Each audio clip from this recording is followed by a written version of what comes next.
Merci beaucoup, salam alaikum, salam à tous. Merci donc pour l'invitation.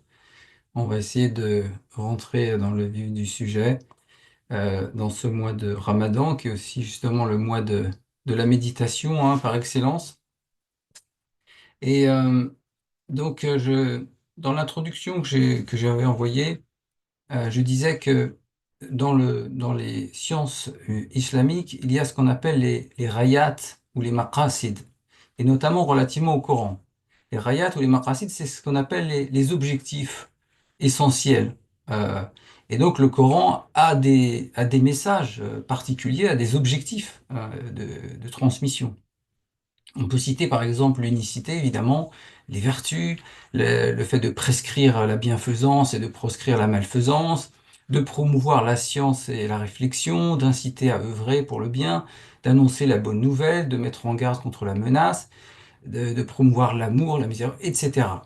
Et parmi ces rayats, ces objectifs, il y a de manière un peu transversale également la méditation.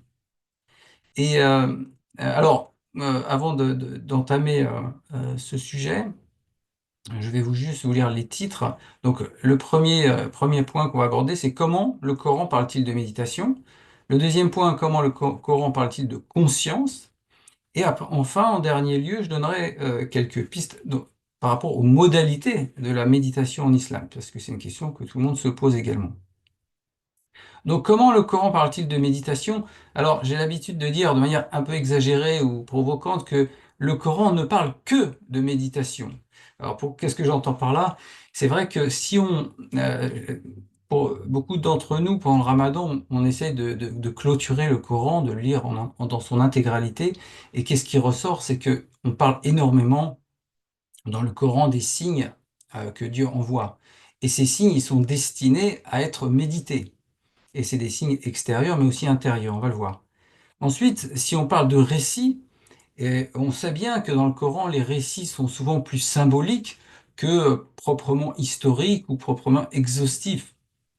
Et s'ils sont symboliques, c'est parce que justement, c'est aussi des objets de méditation et de réflexion. Pareil, si on parle de l'enfer et du paradis, c'est une manière de réveiller les consciences, d'aiguillonner les consciences, de les réveiller. Et j'ajouterais que même les prescriptions sont des manières de se remettre en question par rapport à son comportement. Donc, d'une certaine manière, tout est lié à la méditation et à la réflexion. Voilà. Et donc, c'est pour ça que je dis souvent que c'est bien de lire le Coran pour faire des performances liturgiques, mais c'est mieux encore de le méditer, car c'est quand même le support de méditation par excellence. Alors, euh, avant d'aller plus loin, je tiens à clarifier certaines choses, parce que c'est vrai que quand on parle de méditation, de quoi parle-t-on? Et donc là, je distinguerai deux choses. Il y a la méditation que j'appellerais active, qu'on pourrait qualifier de réflexion méditative, et d'autre part, l'aspect plus passif de la méditation que j'appellerais la contemplation, et qui est une forme d'ouverture, de réceptivité, hein. Donc le premier étant le plus lié au jalal et le deuxième au jamal, hein. On retrouve toujours ces deux aspects. Alors évidemment, dans une définition plus large, on pourrait inclure les deux dans la méditation. Tout dépend de ce qu'on entend. Évidemment, c'est après une question de terminologie. Mais je tiens à bien distinguer ces deux aspects. Et il y a une deuxième distinction qu'on peut faire, c'est celle de la méditation, euh, comment dire, sur l'extérieur et la méditation sur l'intérieur de nous-mêmes, hein. Et le Coran nous dit wa asbagha alaykum ni'amahu zahiratan wa batina. Il a répandu sur vous ses bienfaits apparents et cachés, ou extérieurs et intérieurs. Et c'est d'ailleurs aussi un des noms divins, puisque c'est le zahir wal batin, c'est l'apparent et le caché. Donc il y a deux distinctions qu'on peut faire, ce qui nous fait finalement quatre modalités de méditation. La contemplation des choses extérieures, la contemplation de ce qui se passe à l'intérieur de nous, de manière passive, en contemplant tout simplement. Et puis la réflexion méditative sur l'extérieur et la réflexion méditative sur l'intérieur. Donc on se retrouve avec quatre, on peut dire, aspects de cette méditation. Et encore une fois, hein. On peut ramener tout ça à une seule et même chose. Tout est question de définition. Et alors, justement, j'aborderai tous ces termes à travers les termes employés dans le Coran. Les premiers termes dont je parlerai, ce sont ceux de tafakkara, tadhakkara et tadabbara. Et on remarque quand alors, tafakkara, c'est plus réfléchir et méditer, hein. Justement, c'est la réflexion méditative. Tadhakkara, on retrouve le mot dhikr dedans, et on en reparlera d'ailleurs. Et c'est donc aussi un verbe réfléchir, on va dire un mot. Tadabbara, pareil, c'est aussi un verbe réfléchi qui, euh, qui évoque le fait d'aller au-delà des apparences, puisque le mot dubur veut dire l'arrière de quelque chose, et donc c'est aller au-delà de la superficie des choses, hein, de rentrer à l'intérieur des choses. Et je disais, ces trois termes sont des verbes réfléchis. Alors, un verbe réfléchi, si vous avez oublié hein, ce que c'est comme casser, se casser, c'est le réfléchi de casser. Se réunir, c'est le verbe réfléchi.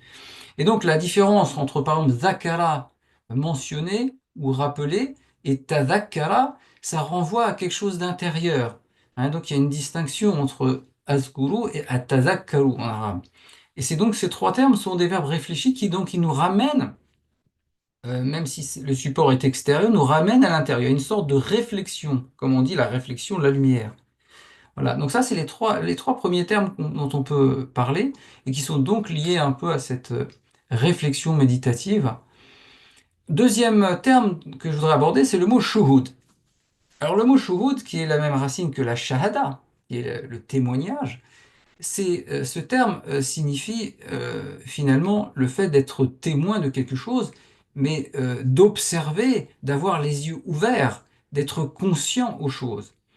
Et alors là, évidemment, ce terme, il est plus lié à cet aspect passif dont je parlais, de contemplation, hein.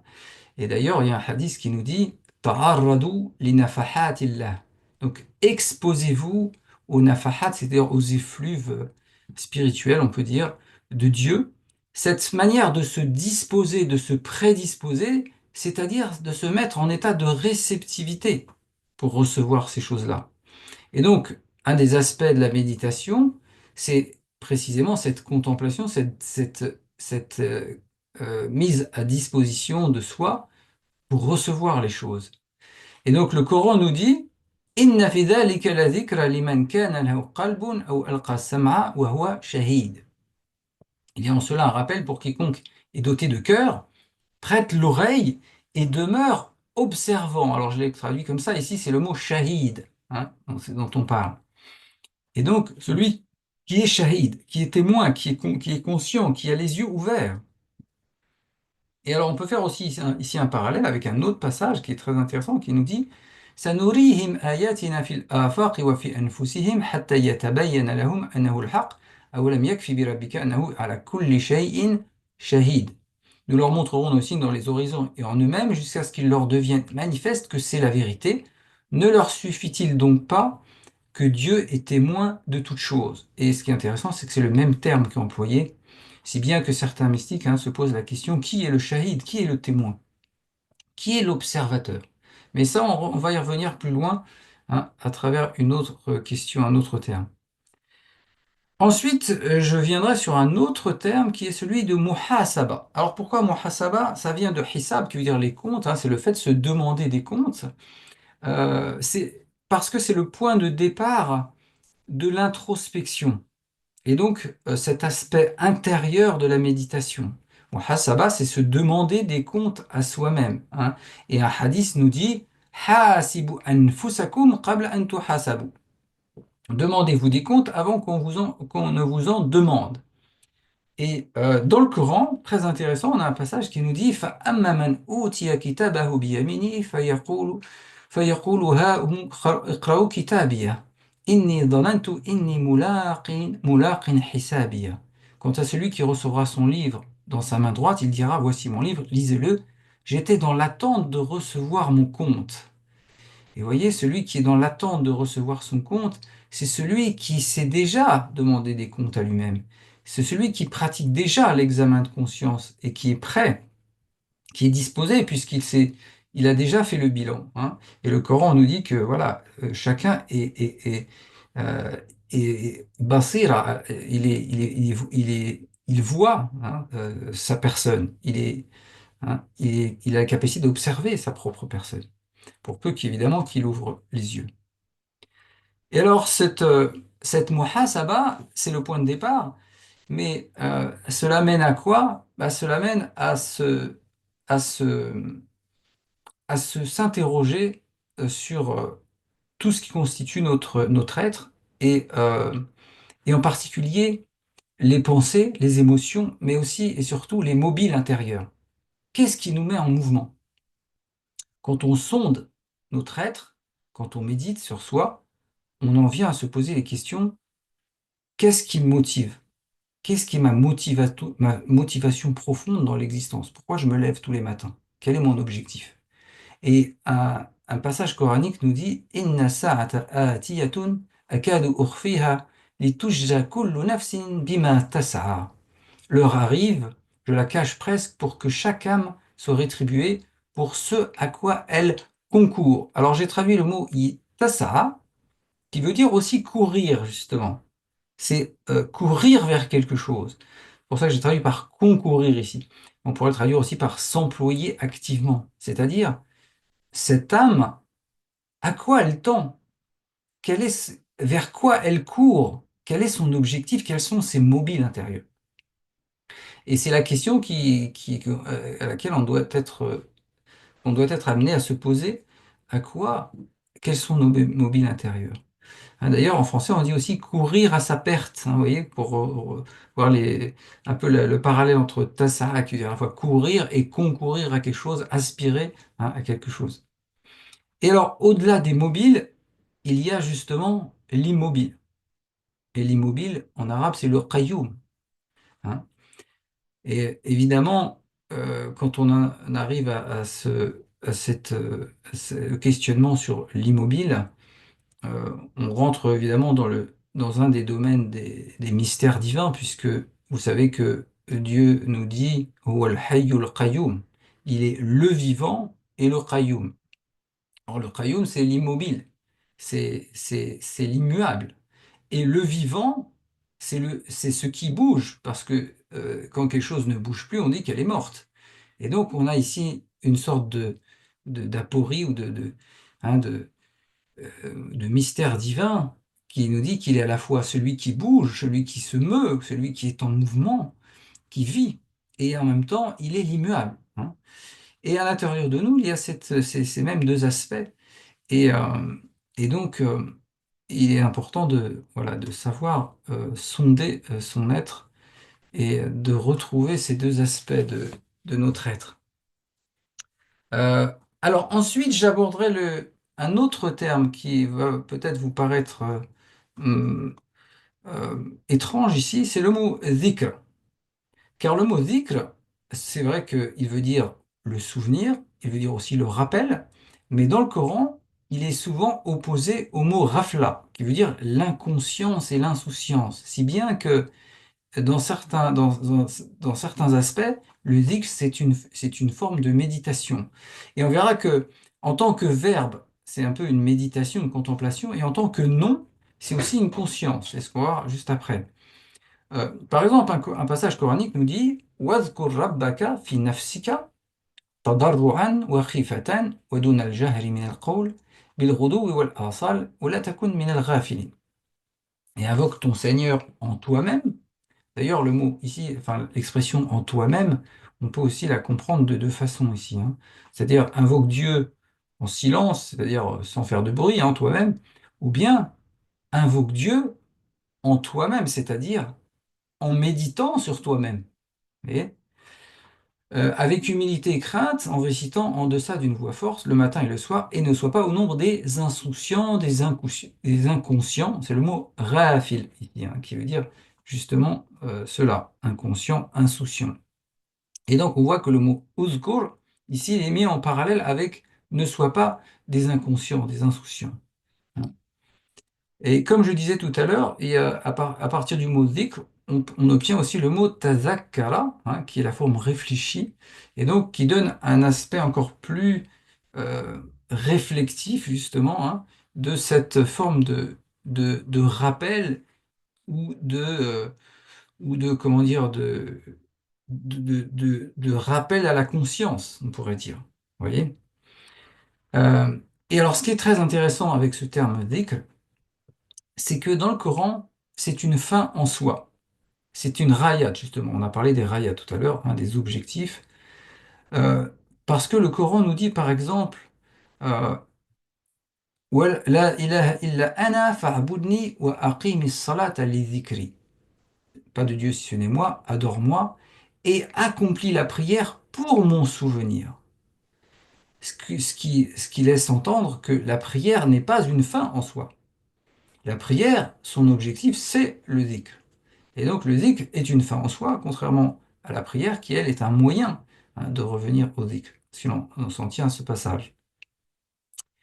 Et on dit d'ailleurs dans le Coran que la prière est plus grande, que le dhikr est plus grand que la prière. Wa aqimis salat, inna salat tanha anil fahsha'i wal munkar, wa la dhikrullahi akbar. Donc, accomplis la prière hein, interdit le mal et les turpitudes, et le souvenir de Dieu est plus grand, hein, plus grand que la prière. Et le Coran, pareil, le Coran nous dit lui-même, وَلَقَدْ يَسَّرْنَا الْقُرْآنَ لِلذِّكْرِ.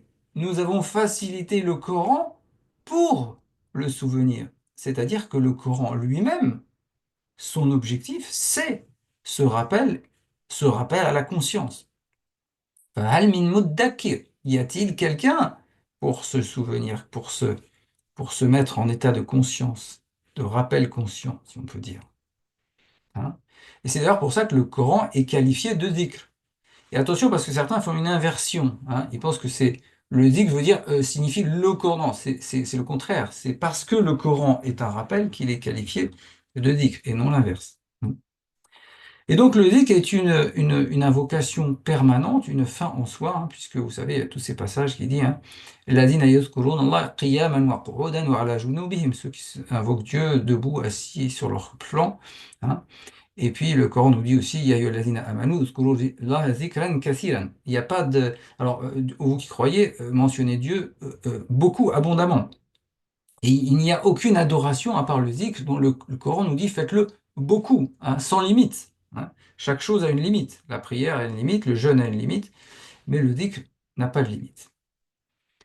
Ce qui m'amène à parler des deuxième aspect, c'est-à-dire comment le Coran parle-t-il de conscience. Et là, justement, je disais que le mot dhikr, en tant que nom, il a souvent aussi ce sens de conscience.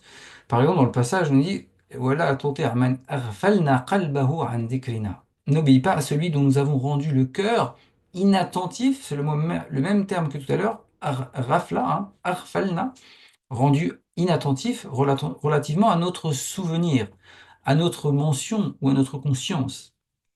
Hein. Autre passage, اقترب للناس حسابهم وهم في غفلة معرضون.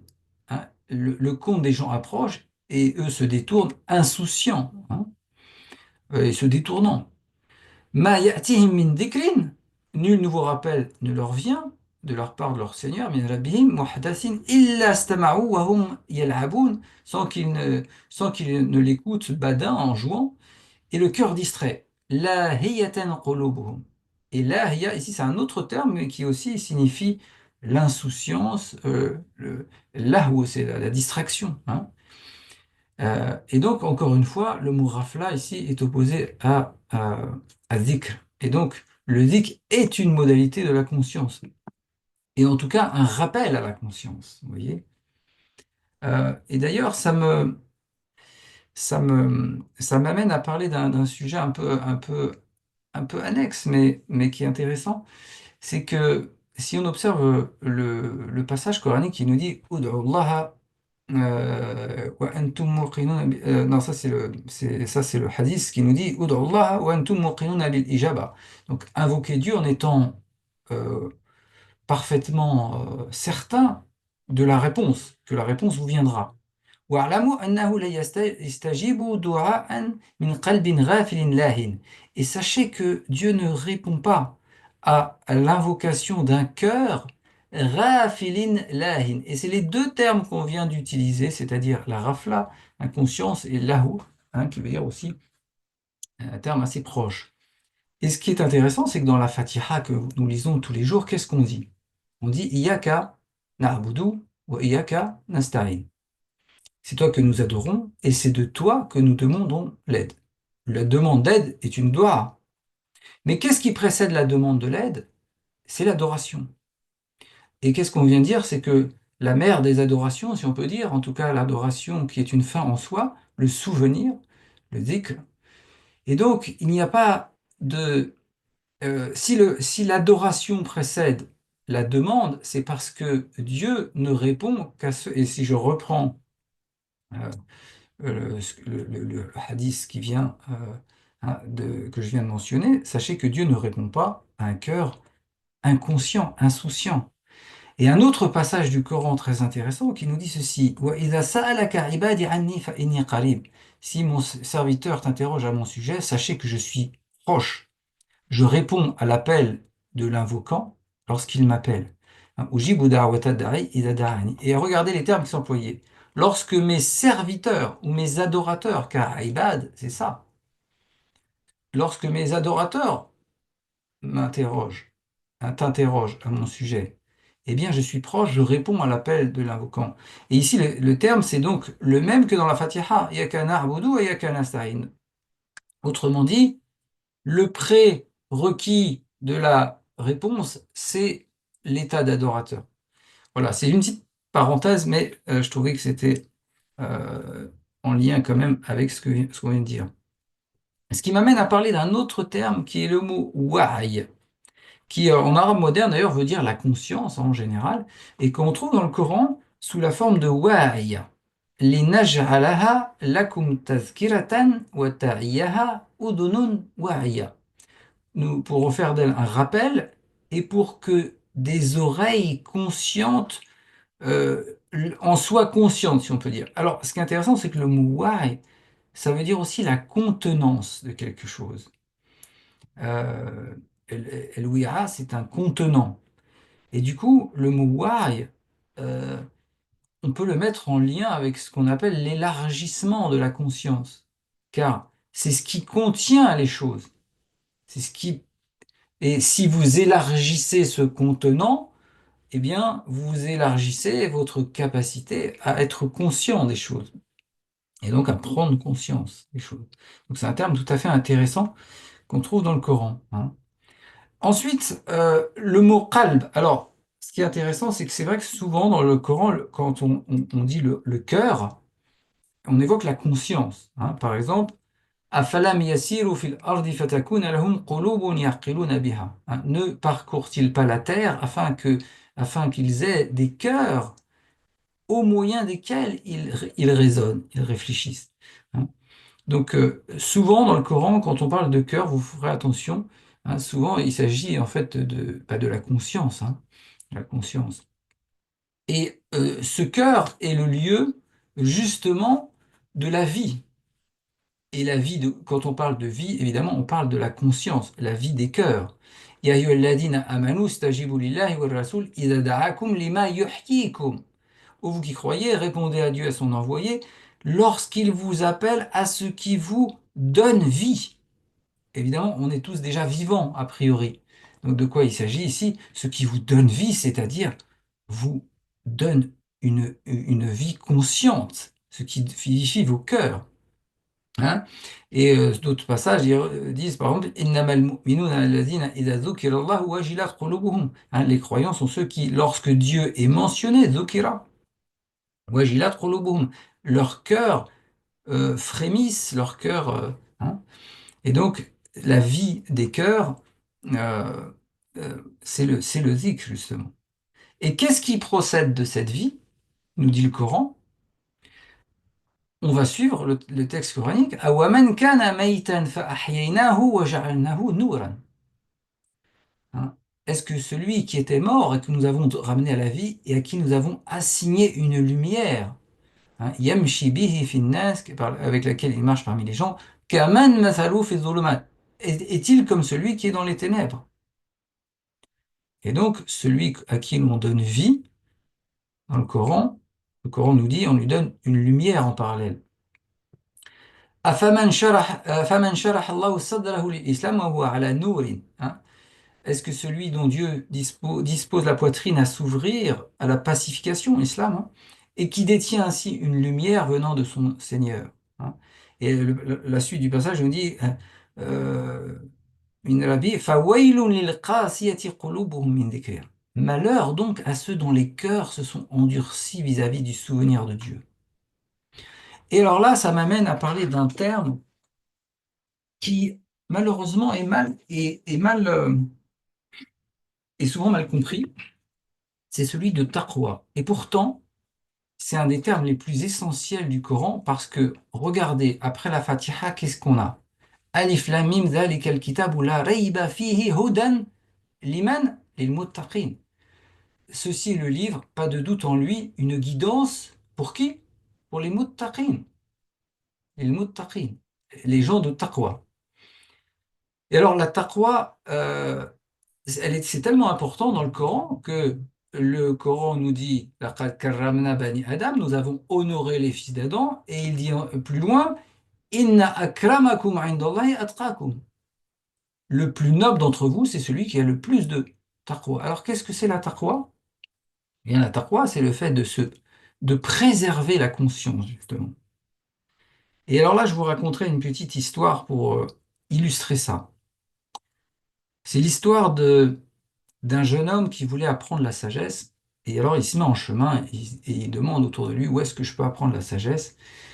Après un long périple, il finit par arriver près d'une petite île. On lui dit, voilà, là-bas, il y a la gardienne du phare qui est une grande sage et elle va t'enseigner la sagesse. Donc, il se met en route, il part dans le phare et la femme l'accueille et lui dit, d'accord, tu veux apprendre la sagesse, mais avant tout, j'ai une mission à te donner.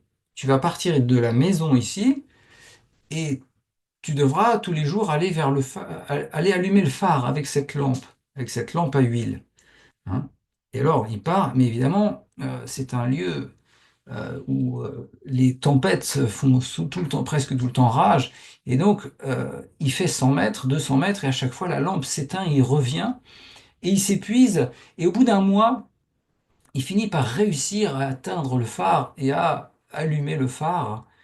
Et il revient vers la dame et lui dit, j'ai enfin réussi à atteindre le phare. Et puis il lui dit, mais pourquoi est-ce que vous avez construit votre maison aussi loin du phare? À quel intérêt? Elle lui dit, bon, maintenant, il va falloir que tu retournes en ville et que tu passes à la deuxième étape de ton apprentissage. Tu devras prendre la lampe et la garder allumée en ville. Et alors là, le jeune s'étonne, il dit, mais en ville, on n'a pas besoin de lampe, il y a déjà des éclairages, hein. Et alors, elle lui dit, non, non, lorsque tu seras en ville, sois encore plus attentif à cette lampe. Et il dit, mais quelle lampe alors? Et elle lui dit, tu voulais apprendre la sagesse, eh bien c'est maintenant que ton travail commence. Il te faut préserver deux choses dans la tempête des sentiments et des convictions. La lumière de la conscience et la chaleur de l'amour. La lumière de la conscience et la chaleur de l'amour. Et donc, la taqwa, c'est ça. La taqwa, c'est la préservation de cet essentiel. C'est pour ça que le Coran commence, enfin, c'est pour ça, hein, je ne veux pas m'avancer, mais on peut imaginer, donc en tout cas, toute l'importance de ce terme, hein, par lequel la Baqara commence, la taqwa.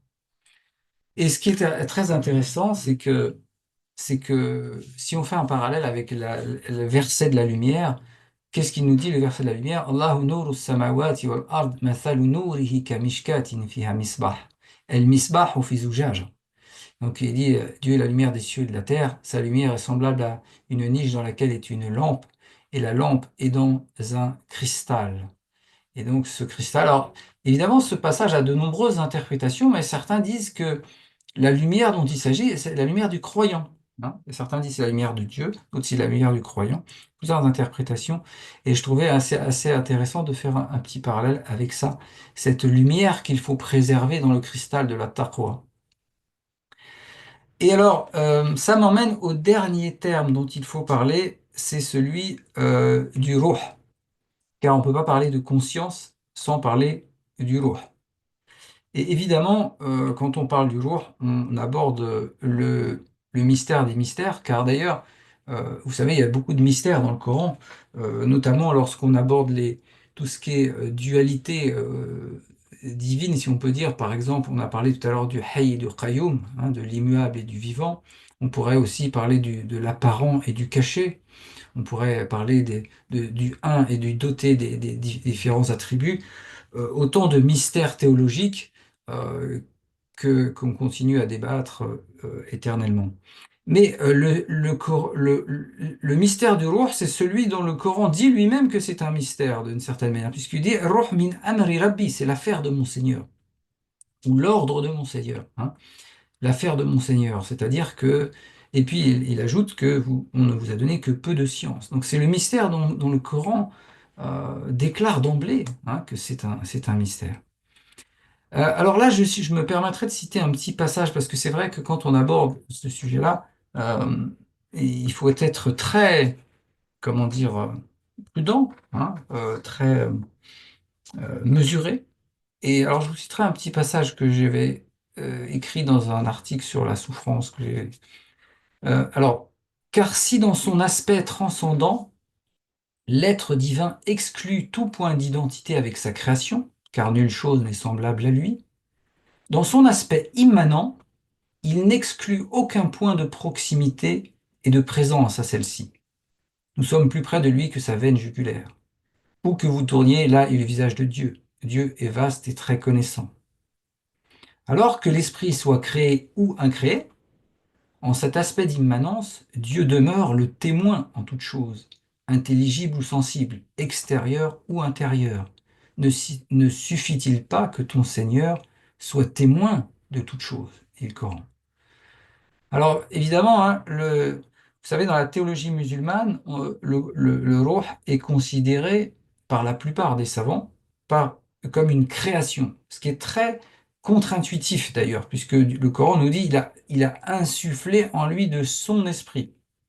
Donc c'est très contre-intuitif, mais c'est dû au fait que dans la théologie musulmane, on met l'accent sur l'aspect transcendant de Dieu, le plus souvent aux dépens de l'aspect immanent. Parce que seuls les soufis ont rétabli, hein, seuls les soufis ont rétabli un peu enfin les soufis et en tout cas d'autres savants mystiques, spirituels ont rétabli en redonnant toute l'importance de l'immanence divine. Donc évidemment, on ne va pas résoudre ce mystère ici, mais ce qui m'intéresse ici, c'est de parler de ce voyage de la conscience, euh, le voyage puisque l'esprit est souvent associé à la amana, hein, le dépôt confié, lequel est la conscience, hein, pour la plupart. Et donc ce voyage de l'esprit, hein, quelle que soit la nature de cet esprit, est un voyage de connaissance. Et ce qui est très intéressant, c'est que si on y prête attention, alors là, je vous cite encore l'article que j'ai écrit.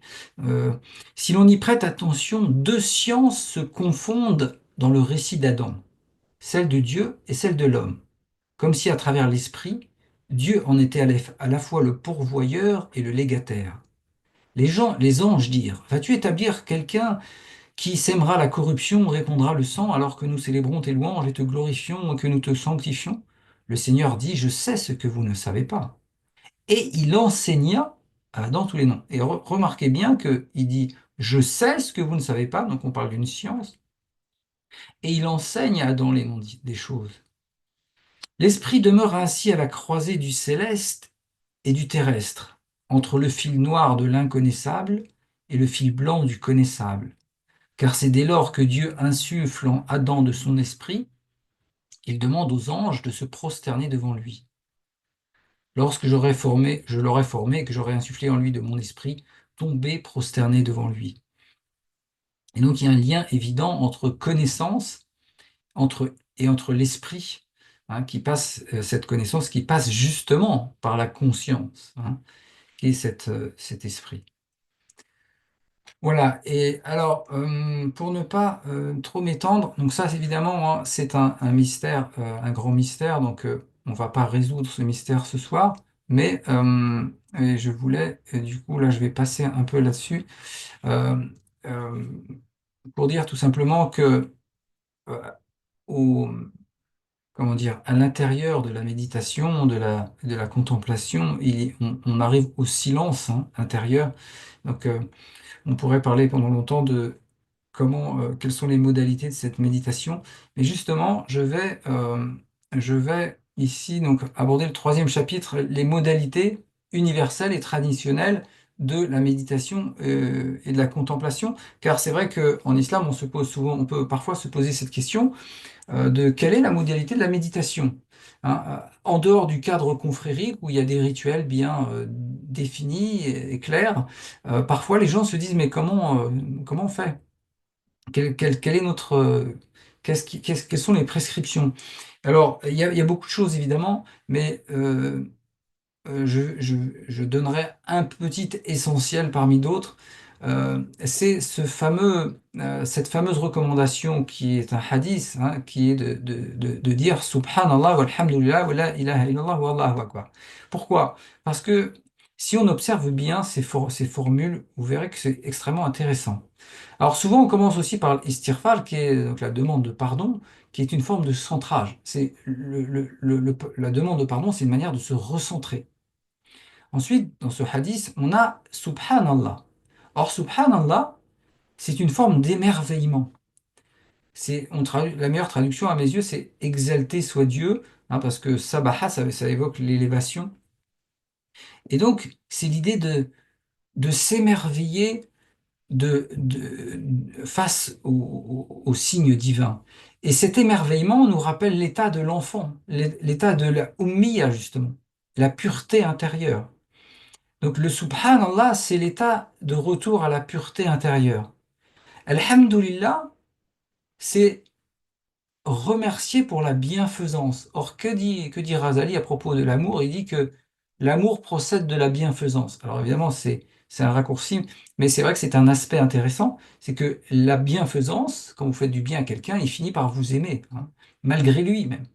Et c'est marrant parce que dans la poésie pré-islamique, vous savez, vous avez euh, comment dire, dans les thèmes traditionnels, vous avez ce qu'on appelle on commençait souvent les poèmes en pleurant sur les vestiges de la bien-aimée, c'est-à-dire on se rappelait d'un, comment dire, de la bien-aimée, et ça permettait de raviver les cœurs. Et donc l'auditoire, on le préparait à à se disposer à entendre la poésie en ravivant des sentiments, en suscitant le sentiment d'amour. Et c'est très intéressant parce que quand on dit Alhamdulillah, justement, c'est ça. Et on se pose souvent la question, comment est-ce qu'on peut penser à Dieu sans arrêt, faire le zikr permanent? Eh bien, on ne se pose pas cette même question quand on est fou amoureux de quelqu'un, on pense à lui en permanence. Et donc, Alhamd conduit à l'amour, hein.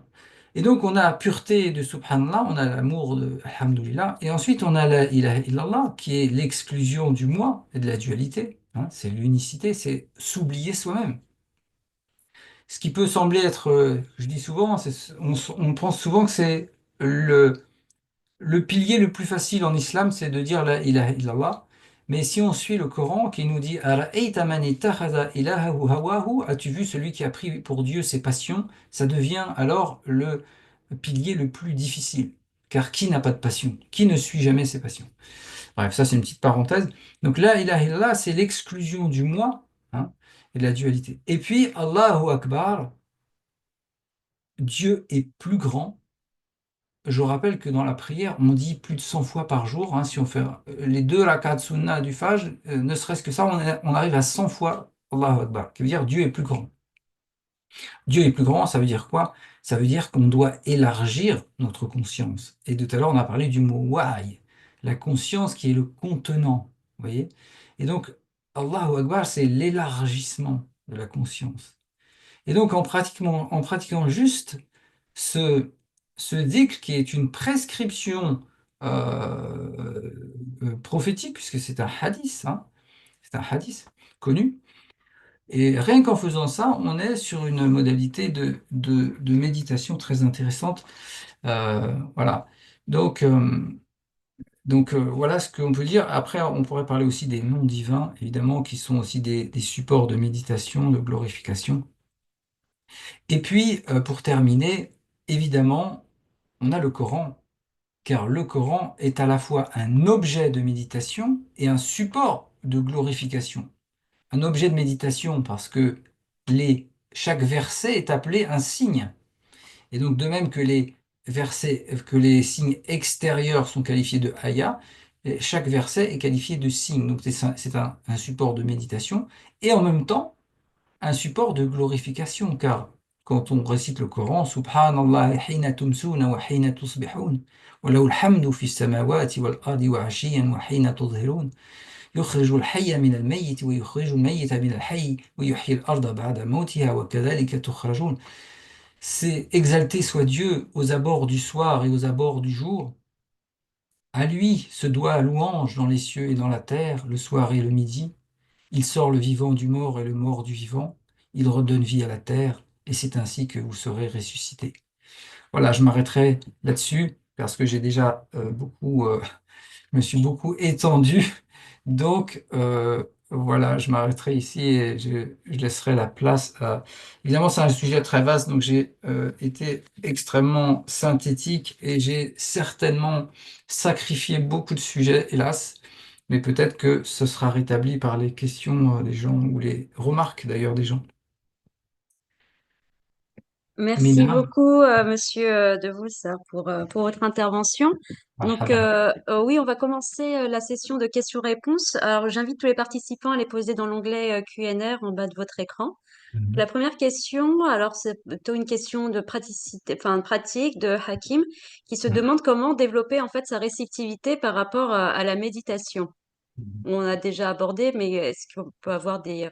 des conseils Alors, tout à fait, justement, on a abordé hein, la méditation, c'est effectivement c'est se mettre en état. Alors, souvent, quand on est trop actif, hein, on est souvent dans une tendance ou l'autre, hein, vous savez, soit trop actif, soit trop contemplatif, et il y a un équilibre à retrouver. Les gens qui sont trop dans l'action doivent arriver à tout simplement s'asseoir.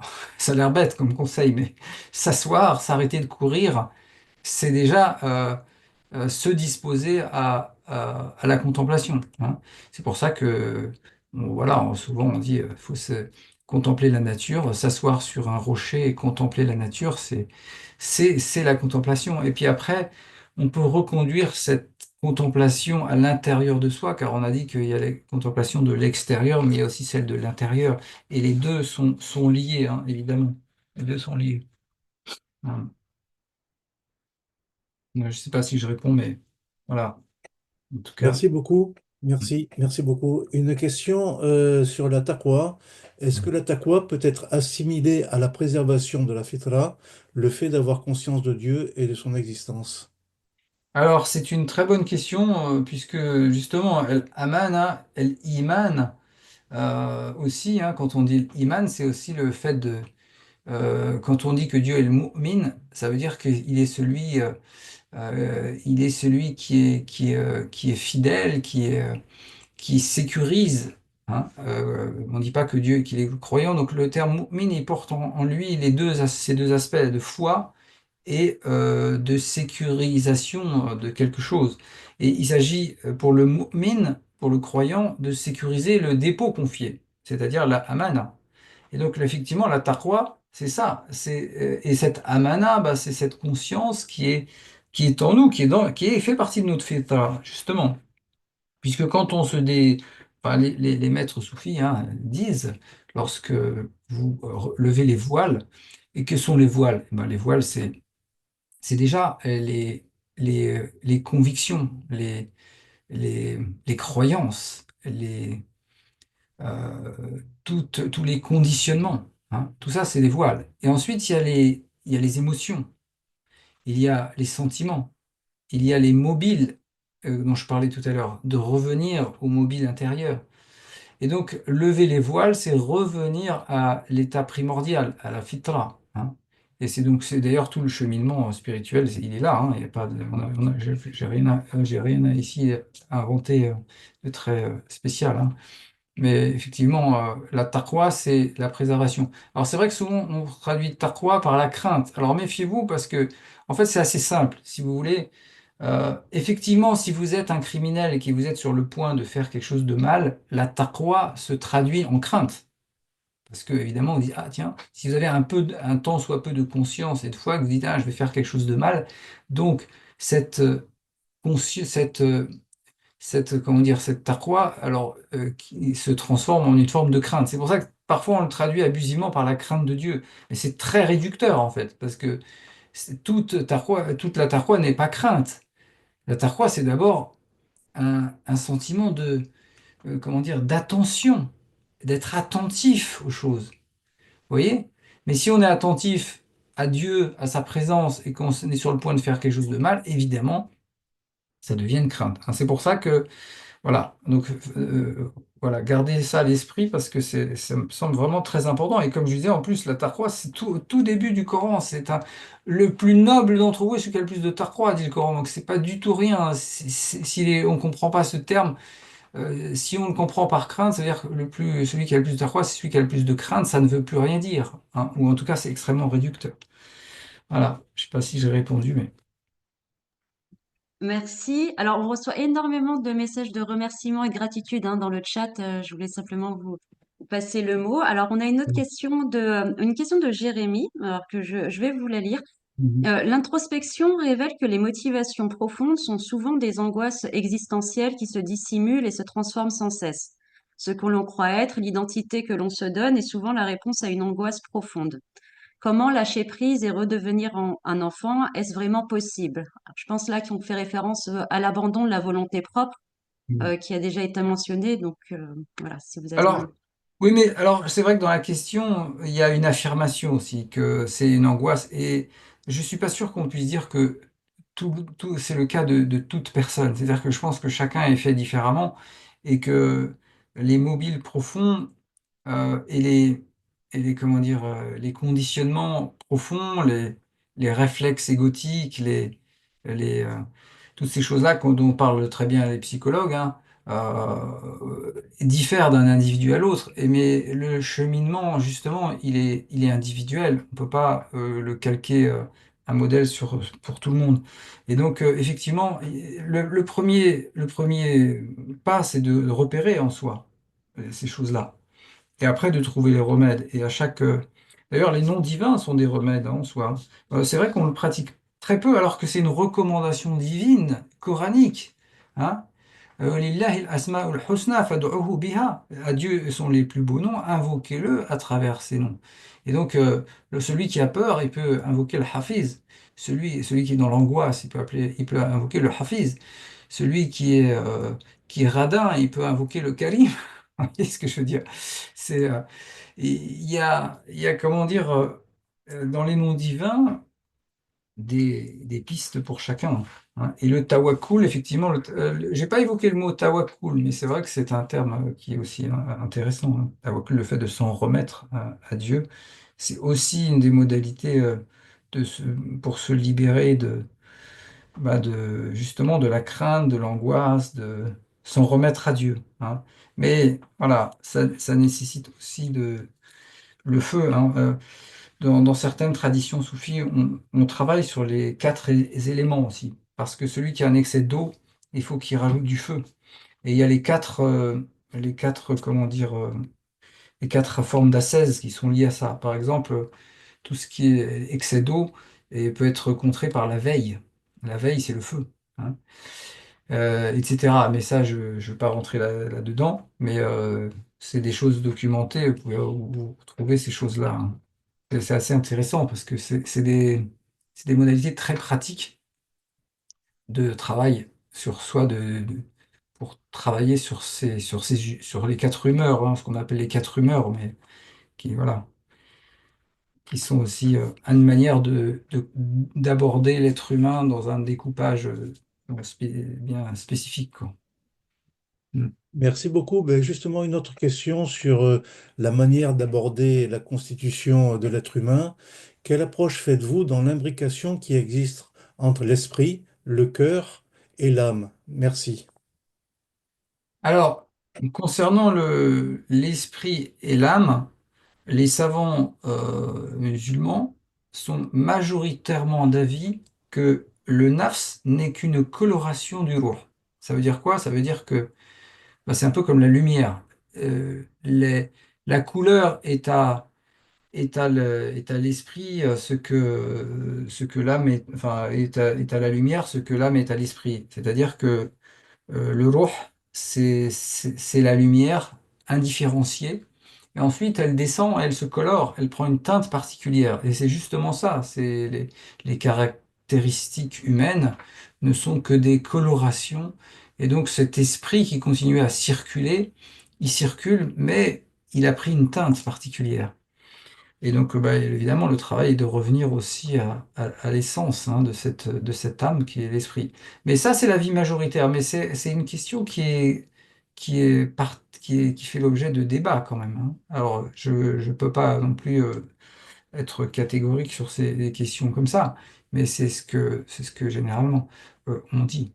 Hein. Quant au cœur, il peut être considéré comme le support, le lieu central entre ce qui est l'ordre du sensible et de l'ordre de l'intelligible, ou de l'ordre de l'immanent et du transcendant, etc.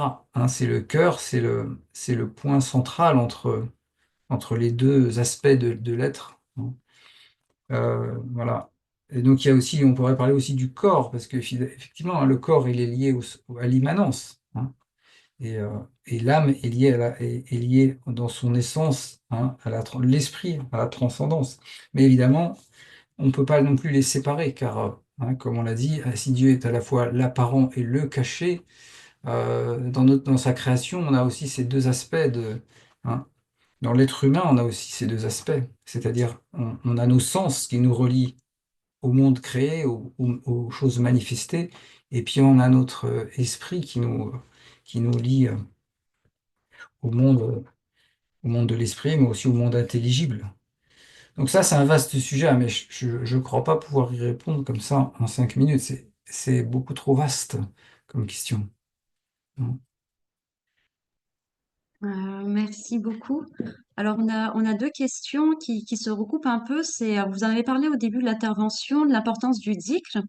Et les questions, c'est une question de clarification, de nuance. Est-ce que les prières intérieures et le dhikr valent mieux que la prière physique? En fait, je pense que les questions-réponses, on a deux questions à ce sujet-là parce qu'on a pu comprendre que le dhikr pouvait être au-dessus de la salade.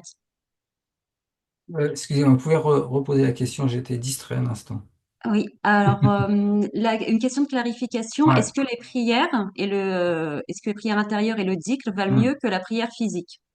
Ah, la prière intérieure. Ah, mais tout dépend ce qu'on entend par prière intérieure, parce que prière intérieure, est-ce que ça veut dire l'invocation? Hein, l'invocation est une modalité aussi du dhikr, hein, puisque c'est un lien à Dieu. Quand on invoque Dieu, on se met en lien avec lui. Et donc c'est aussi une modalité du lien à Dieu. Maintenant, hiérarchiser les choses, quand on dit que le dhikr est supérieur à la prière, c'est pour dire que toutes les adorations, finalement, même le jeûne, le dhikr est supérieur au jeûne, car le jeûne est aussi un moyen de revenir à l'essentiel. Le pèlerinage, quand on fait le pèlerinage, d'ailleurs, c'est très intéressant parce qu'on dit que l'invocation du voyageur est entendue, vous savez, hein, dans les hadiths. Et c'est vrai que quand on voyage, on est dans un état de conscience différent. On est beaucoup plus vivant, en fait. Parce que quand on est chez soi, quand on est dans ses habitudes, en fait, on est dans une sorte de dormance, un peu comme la plante, hein, qui est dans sa dormance. Et quand on voyage, c'est vrai que l'esprit est plus disponible, la conscience s'éveille. Et du coup, c'est comme si finalement le lien à Dieu était plus immédiat, hein, à travers le voyage, à travers cet éveil de la conscience que l'on retrouve à travers le voyage. Donc le pèlerinage aussi est une modalité de, de rappel. Quand on va vers Dieu, on se met en chemin et chemin faisant, on pense à celui vers qui on chemine.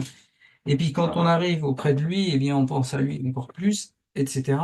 Donc toute, finalement, toute liturgie, toute modalité de, comment dire, d'adoration, c'est aussi un moyen de reconduire au lien à Dieu. Hein. Et donc, le dhikr, c'est ça, c'est de revenir en conscience à Dieu. Et quand on dit revenir à Dieu en conscience, ça veut dire effectivement à travers les choses extérieures, mais aussi les choses intérieures, hein. L'extérieur et l'intérieur. والظاهر والباطن.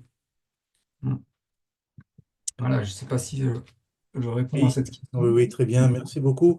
Une question manifestement d'un arabisant. Pouvez-vous donner la racine de taqwa? Ouais, bien sûr. Alors, la racine taqwa, c'est waqaya. Le waw, le qaf et le ya. Waqina adab nar. Et préserve-nous, hein, dit le Coran, Waqina adab nar. Préserve-nous de. Et on retrouve la racine dans son entièreté dans le proverbe arabe qui dit El wiqayatu khayrun min al ilaj. El wiqaya, mieux vaut prévenir que guérir, hein, c'est l'équivalent. El wiqaya, c'est la prévention. Et donc, donc on trouve wiqaya, le waf, le qaf et le ya. El wiqayatu khayrun min al ilaj. Donc la racine waqaya veut dire se préserver, se prémunir. Et dans l'emploi coranique, justement, c'est ça, c'est se prémunir et c'est rester vigilant, c'est rester attentif. Hein, moi, des fois, je le traduis par l'attention, le fait d'être attentif et du coup attentionné aussi. Car c'est drôle d'ailleurs, en français aussi, on a attentif et attentionné sont la même racine. Quand on est attentionné vis-à-vis des autres, eh bien, on est attentif à leurs besoins. Et donc, on retrouve cette même idée, en fait, dans la langue française, être attentionné, être attentif, hein, vis-à-vis d'autrui. Donc, je trouve ça assez intéressant que dans le Coran, c'est un peu la même chose. Mais encore une fois, hein, souvent, on a tendance à réduire ce terme, à le restreindre à la notion de crainte, voilà, ce qui pour moi est assez dommageable pour la compréhension du texte coranique et puis de la hiérarchie que Dieu fait des êtres humains, puisqu'il dit, hein, c'est quand même assez révolutionnaire cette phrase si on y réfléchit. Je veux dire, à une époque voilà, à l'époque de la Révélation, il n'était pas du tout question des droits de l'homme et le Coran nous dit le plus noble d'entre vous est celui qui a le plus de taqwa, ça balaye toute notion de race, toute notion de. Donc c'est pas rien, quoi. C'est pour ça que je dis, hein, c'est vraiment un terme sur lequel il faut méditer beaucoup et, euh, voilà, c'est vraiment central, vraiment central. Mm. Merci. Alors, c'est vrai qu'on aborde beaucoup de sujets et certains participants restent un petit peu sur leur faim Mm. et vous demandent si vous avez des recommandations, des ouvrages, notamment concernant les quatre, les quatre pratiques ascétiques et les quatre humeurs, enfin, les différents sujets que vous avez pu aborder, si vous avez des conseils de lecture. euh, Alors en français, il n'y a rien qui me vient à l'esprit comme ça, mais je pourrais éventuellement faire une petite recherche pour mettre dans bah, je sais pas quelle modalité Mina, tu peux peut-être me conseiller après Bah oui, dans dans ce cas-là, le, oui, vous pouvez dans le site, peut-être sur le nous, site. Voilà, oui, voilà, c'est ça. une petite bibliographie qu'on pourrait mettre sur la page de l'intervention, quoi. Exactement. Oui, oui, Ouais, ce sera parfait. ouais, voilà, parce que c'est vrai que. Alors je vais prendre note quand même, hein, les quatre. Effectivement, les quatre. Alors il y a aussi il y a les quatre. Ouais. Non, bah, je vais regarder ce qui a été traduit. Ouais, ok. Donc ça, j'ai pris note. Très bien. Et oui, on les mettra dans la description de la vidéo YouTube et on les mettra. Ouais. Merci beaucoup. Marhaban, marhaban, marhaban. Alors, une autre question sur finalement la destination de ce cheminement. Le chemin vers Dieu n'est-il pas finalement le chemin vers nous-mêmes? Si Dieu est logé dans le cœur, serait-il faire ce retour vers soi pour la conscience? Alors, j'avoue que j'ai pas très bien compris la deuxième Ouais, partie de la question. Je, ouais, je ben, suppose que la personne qui l'a posée voulait s'interroger sur le rôle de la conscience pour le retour vers soi. ouais. Alors, et puis, il parlait le retour vers Dieu n'est-il pas le retour vers soi? Enfin, ce qui, ce qu'on- je comprends à travers cette question, effectivement, de la question de l'identité profonde. C'est-à-dire, alors évidemment, là, on est encore, c'est lié à ce que je disais par rapport au ruh, hein, parce que la question qui se pose, à qui appartient l'esprit? Hein, dans l'aspect transcendant, on peut pas associer Dieu à sa création, hein, mais dans son aspect immanent, on ne peut pas le dissocier non plus. Et c'est là qu'on est sur une contradiction qui est évidente. Mais là, alors là, je dirais que tous les traités de soufisme parlent de ça, hein, parce que évidemment, c'est le retour vers le soi profond. Et d'ailleurs, il y a un passage, enfin, il y a une subtilité coranique qui est liée aussi à la langue. Vous savez, l'intellect, c'est le lieu de la dualité, puisque l'intellect fait des liens entre les choses. Donc, il y a, enfin, l'intellect, il s'arrête à la dualité, il peut pas aller plus loin. C'est un peu le sidrat el muntaha, le lotus de la limite, c'est la dualité. Et quand on dit Qul hu Allah, dit lui est Dieu, on est sur une phrase nominale, une phrase avec un sujet, un attribut. Et on a deux. On a dit lui est Dieu. On est déjà dans la dualité. Et dans le Coran, ce qui est intéressant, c'est qu'il y a un passage que citent certains maîtres soufis qui dit Qulillahu thumma dharhum fi khawdihim yal'abun. Dit Dieu. Alors là, dans cette phrase, c'est pas dit Dieu, lui et Dieu, c'est dit Dieu, juste Dieu. Et là, il n'y a plus euh, lui et Dieu, parce que quand je dis lui et Dieu, je pointe vers quelqu'un, une tierce personne, puisque le lui, c'est ce qu'on appelle le sirat el-ra'ib en arabe, c'est-à-dire la personne de l'absent, hein. C'est la troisième personne, hein. Et donc, on est déjà dans la dualité quand on dit Hu Allah. Alors que quand on dit juste Allah, et que tout objet de contemplation est lui, alors on sort de la dualité. Mais évidemment, c'est facile, comment dire, comment dire, à exprimer comme ça dans des termes. Mais c'est le cheminement, c'est-à-dire de revenir au soi profond et de prendre conscience. C'est ce que tous les mystiques, non pas seulement les musulmans d'ailleurs, hein, tous les mystiques du monde, euh, comment dire, euh, dans l'expérience de ce qu'on appelle le fana, décrivent ceci, c'est-à-dire l'effacement du moi au profit du soi, c'est-à-dire que la disparition, à un moment de la conscience même de soi. Et donc il y a plus de, s'il n'y a plus le moi, il reste que le soi. Vous voyez? Mais c'est quelque chose qui relève de l'expérience spirituelle, et donc on peut pas le. Et dès lors qu'on en parle, les mots trahissent, hein, de toute façon. C'est pour ça que c'est des sujets où il faut être très, comment dire, prudent, très muttaqi, justement, hein, parce que c'est des sujets, mais encore une fois, c'est ce dont traitent un peu tous les traités de mystique, c'est comment arriver à, à cette, comment dire, cette conscience ultime, parce que c'est de bien de ça qu'on parle, d'une conscience, un état de conscience dans lequel il n'y a plus de dualité, il n'y a plus qu'une unité. Et ça ne veut pas dire que nous devenons Dieu ou que nous fusionnons en Dieu, surtout pas. Ça veut dire qu'en réalité, nous n'avons pas et jamais existé, si ce n'est par emprunt, comme disent certains, hein. On existe par emprunt, et au-delà de cette existence par emprunt, eh bien, il y a celui qui existencie, l'existenciateur. Ouais. Mais voilà, encore une fois, c'est le sujet des, du soufisme par excellence. Ouais, Tamam? merci beaucoup.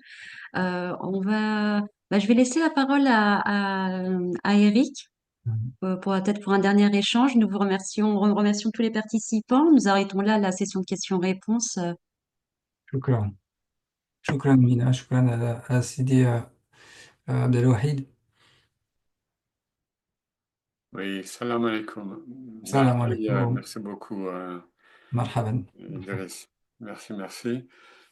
Moi, ce que je retiens, c'est le point de départ et le point d'arrivée, en fait, que tu as soulevé avec raison, ce terme de conscience. مم. Voilà.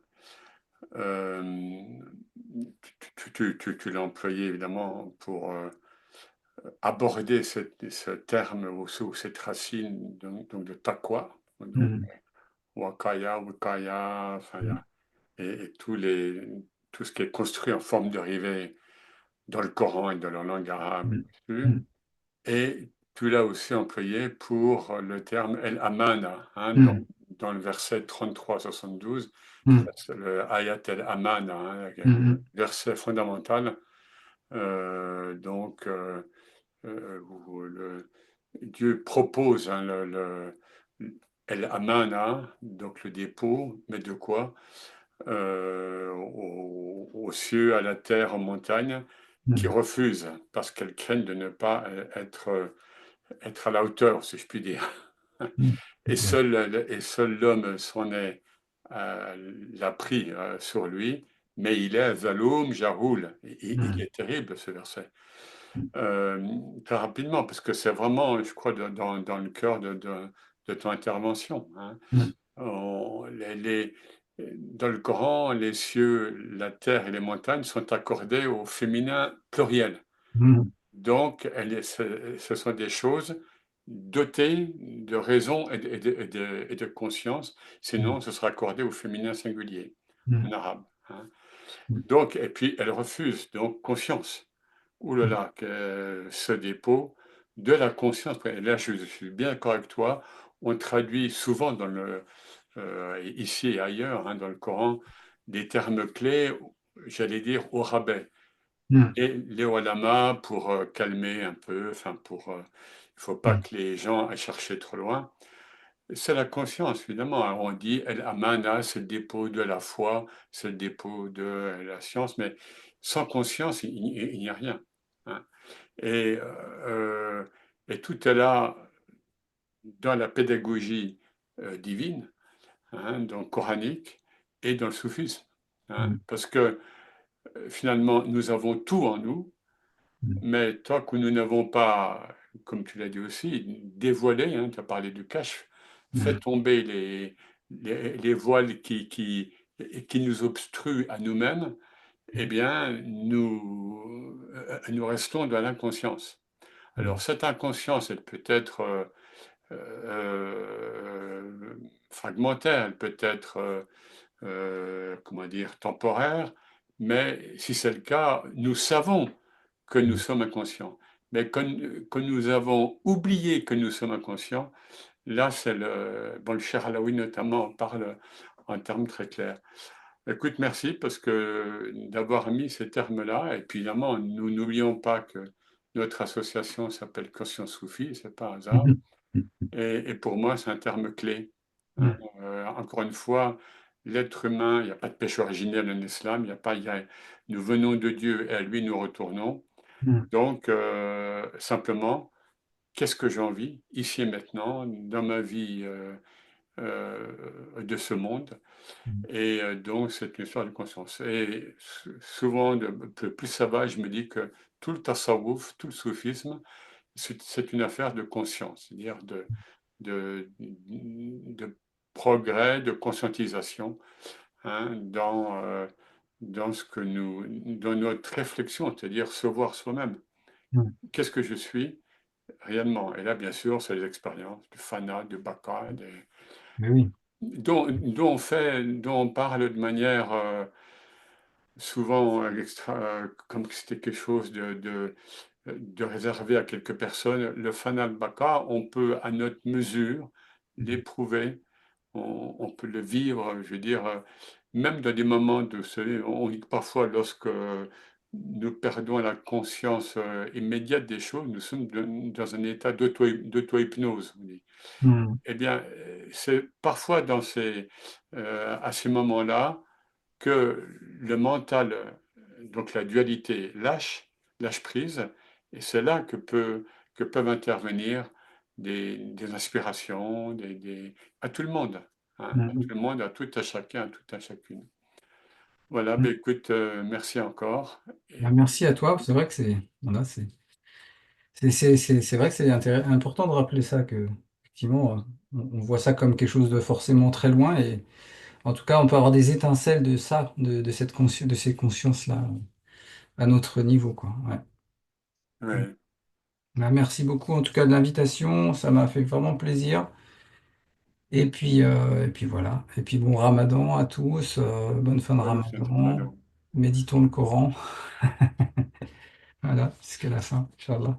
Merci, Cher Manila. Merci à toi. Merci, shukran.